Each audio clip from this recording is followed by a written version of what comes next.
Hey guys, welcome to another episode of the Scran Line. I am your host, Nick McCreadys. Now, let's get this out of the way right now. Baklava, also known as baklava in some countries, was invented in Turkey in the Ottoman Empire and then modified in Greece. So let's get that out of the way because I know there's going to be comments in the comment section. But the thing about this baklava, it is so easy to make. It's flaky, buttery, syrupy, and nutty, and it's super addictive in the best way. It's not overly sweet, it's a real crowd pleaser, and by the time you've eaten your first slice, you'll forget about its origins and you'll be reaching in the tin for another slice.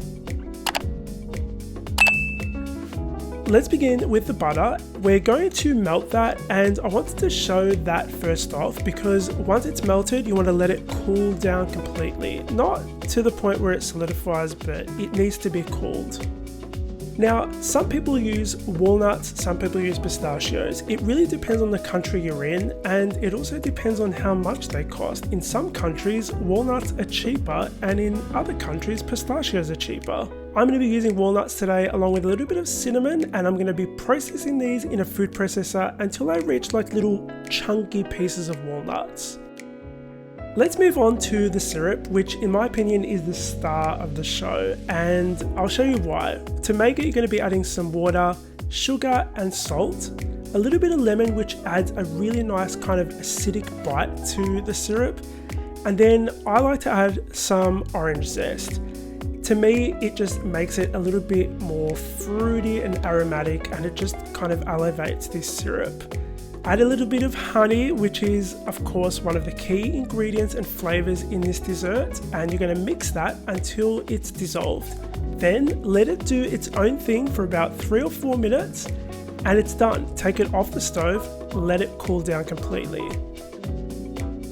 Let's have a little chat about phyllo pastry. This is what we're going to be using in between all of those nutty flavors. And one of the best things about this is when you bake it and brush it with butter, it goes so crispy and it's thin and just like delicious. It's the perfect pastry to use for this.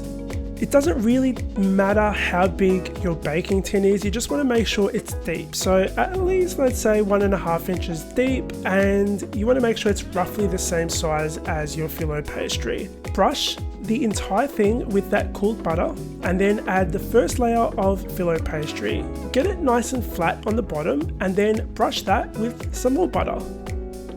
Add your next layer of phyllo pastry and repeat that until you have 5 layers of phyllo pastry. Add a little bit of those nuts. We're going to be having about 5 layers of nuts, so about 1/5 in each layer.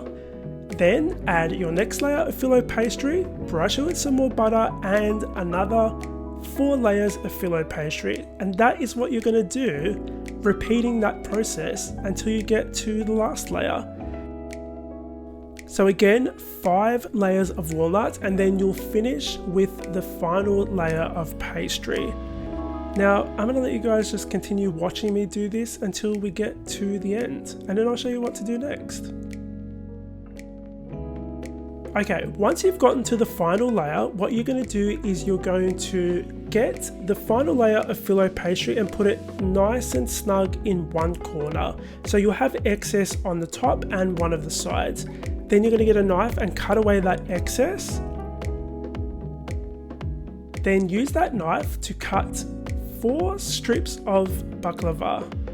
Then you can do this either straight or in a diagonal like I am, and you're just going to cut diagonally so you get those diamond shapes.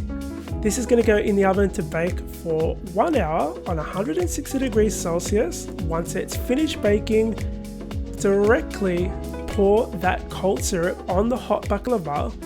Doing it this way ensures that the syrup really soaks into the baklava while it's hot. Let it cool down. I like to let it cool in the fridge overnight, and then I like to add a little bit of fine crumbed pistachios on top before I serve it. And guys, yes, it tastes as good as it looks. It is so beautifully golden brown. I absolutely love this stuff.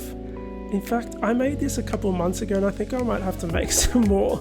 The recipe is on my website at scranline.com. Link for that is in the box below.